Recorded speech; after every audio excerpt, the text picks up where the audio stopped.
muddo isbuuc ah ayaynu kala bedelanaynaa labadeena gabdhood.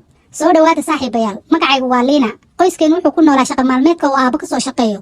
dhowr sano ka hor ayuu shil gaari ku geeriyooday xilli uu shaqo ku jiray. hooyo waxay ahayd guri joog, laakiin markuu aabba geeriyooday kadib waxay ku qasbanaatay inay ka fikirtaa habkii ay nolosheena u maareyn lahayd. waxay bilowday inay nadaafada guryaha ka shaqayso. waxay ahayd shaqo aad u adag, laakiin waxay ku maareyn jirtay ijaarka iyo nolosheena. nasiib darro, hooyo waxay ka xanuunsatay indhaha, waxayna weysay 60% araggeedii. arrinkaa wuxuu sababay in ay shaqadii awoodi weyso. waxaan uga adkaatay inaan bixinno ijaarka guriga. waxaan bilownay inaan alaabtii guriga hadba mid iibinno si aan nolosha ugu dabarno. ugu dambayn waxaa yimid milkiilihii guriga, wuxuuna naga saaray guriga. waxaa hoy noo noqday jidadka dhexdooda. waxaan ogaaday markay quusta kaa badato in aad wax walba la qabsanayso. markii hore waxaa igu adkayd inaan weydiisto waalidkay waxa jeebkooda ku jira, laakiin hadda waxaa caadi ila ah in aan dariska u tuugsi tago oon weydiisto waxaan cuno iyo waxaan cabno. aniga iyo hooyana ilaa shalay wax dhunteena maray ma lahan. waxaan dareemayaa gaajo xad dhaaf ah. shilin aan wax ku iibsanno ma haysano. waxaan dhex jiifnaa beerta iyo jabdiinada laga kala hoyday. hooyo mar walba waxay jeclaan lahayd inay ilaaliso, laakiin ma awoodo. hooyo waan ku baryaa haniyad jebin. tani waa xaalad yar oon ka gudbi doonno idam alle. rabbi ayaa kor naga ilaalinaya. waxaana nala gudboon inaan baryadiisa badinno si uu culayska nooga dulqaado. maalin maalmaha ka mid ah anigaa suuqa aaday, waxaa horteyda istaagay gaari aad u qurxoon. si naxariis la waxaa ii soo eegay nin, wuxuuna yidhi, waalid ma leedahay? hooyo ayaa ii joogta. iigii adoo mahadsan, dalab ayaan idiin wadeeye.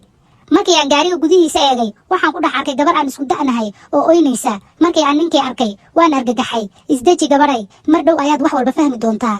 hooyo ayaan u keenay. magacaygu waa Saaji, tanina waa gabadhayda Yaasmiin oo dallacaadda laga badiyey. waxaan ahay ganacsade maalgashta gaaska iyo saliidda.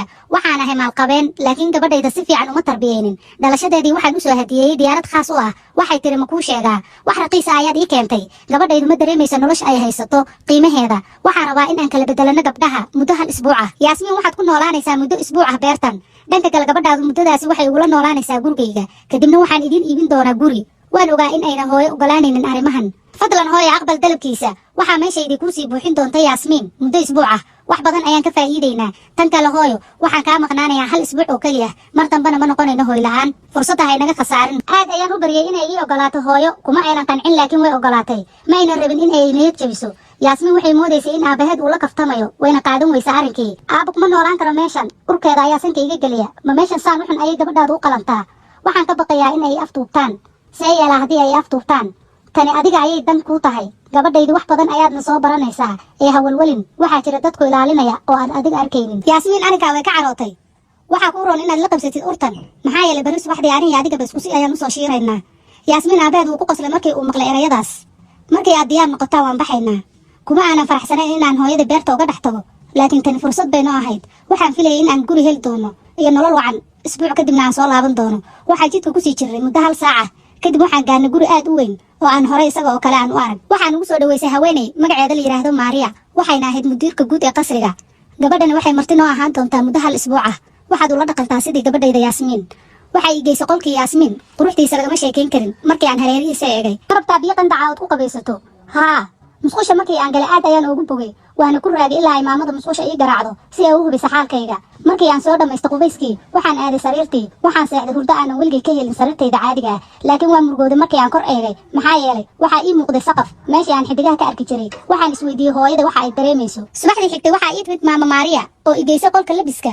waxaa yaalay dhar xad dhaaf ah. Yaasmiin, dhar ay mar xiratay dib uguma aysan laaban jirin. saas ay tahayna ma aysan qanacsanayn. sabab waxay oran jirtay uguma filla dharkan. arrinkaa aad ayaan ula yaabay, laakiin waxba ma oran. Yaasmiin, hooyadeed ma arki karaa? waan ka xumahay, hadda ma joogto. waxay ku maqan tahay safar. waxayna bishii guriga timaadaa 3 mar oo keliya. markii hadalkaa aan maqlay, waxaan u naxay Yaasmiin.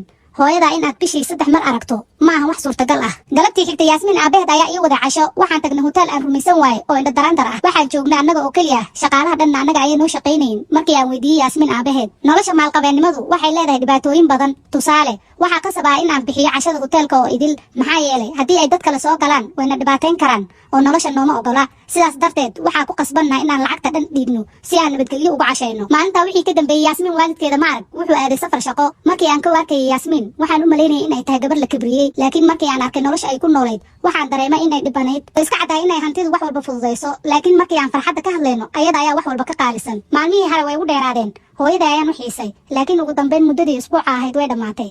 aad ayaan u faraxsanaa. markii aan soo kacay, waxaa ii timid maama Maryan. way timid Yaasmiin hooyadeed. waxayna rabtaa inay hooyadaa kuu soo qaado si aad halkan ugu wada noolaataan. aniga iyo Yaasmiin hooyadeed waxaan raacnay baabuur. waad mahadsantahay sida aad noogu caawisay tijaabadan laakiin run ahaantii farxad badan ayay dareemaysaa gabadhayda qaaliga ahayd soo kuma faraxsanid inaan ku imaado waxaan filayaa in aad noloshaada u xiistay yaasmiin uma aynan jawaabin hooyadeed oo aad ayay u murugaysnayd hooyo ma filaayo inaad i jeceshahay goormaa iigu dambaysay xilli aan aniga adiga wada cashayno ma xasuusan karo anigu cunnada iigu qaalisaneed ee aan abid cuno waxaan ku cuno beertan dhexdeeda nolosha xaqiiqada ah waa midan maxaad ka taqaanaa baahida gabdhaha da'dayda ah waxa kaliya ay u baahan yihiin waa labada waalid oo iyaga danaynaya yaasmiin hooyadeed arrinkii aad ayaa uga xumaatay waxaa tahay aballaay aniga iyo aabaha wax kasta waan kuu samaynay xitaa dhalashadaadii diyaarad ayaan kuu soo hibeynay maxaa kaloon kuu samayn lahayn yaasmiin oohin ayay isla rogtay hooyo sababta aad diyaaradda ii siinaysay waa inaan dareemin maqnaashahaaga tirada badan laakiin hadda ayaan dareemin waxaan u baahanahay inuu yahay hooyo ila qosasho oo garabka iga taagan mar walba sida liina hooyadeed yaasmiin hooyadeed waxay fiirisay inanteeda waxayna dareentay dembi kadibna way ilmaysay waxayna habsiisay yaasmiin haa waa runtaa hooyo macaan waxaan kaa codsanayaa inaad i cafiso wuxuu noo iibiyey saajid guri sidii uu hore noogu ballan qaaday hooyana wuxuu shaqo ka siiyey shirkadihiisa mid ka mid ah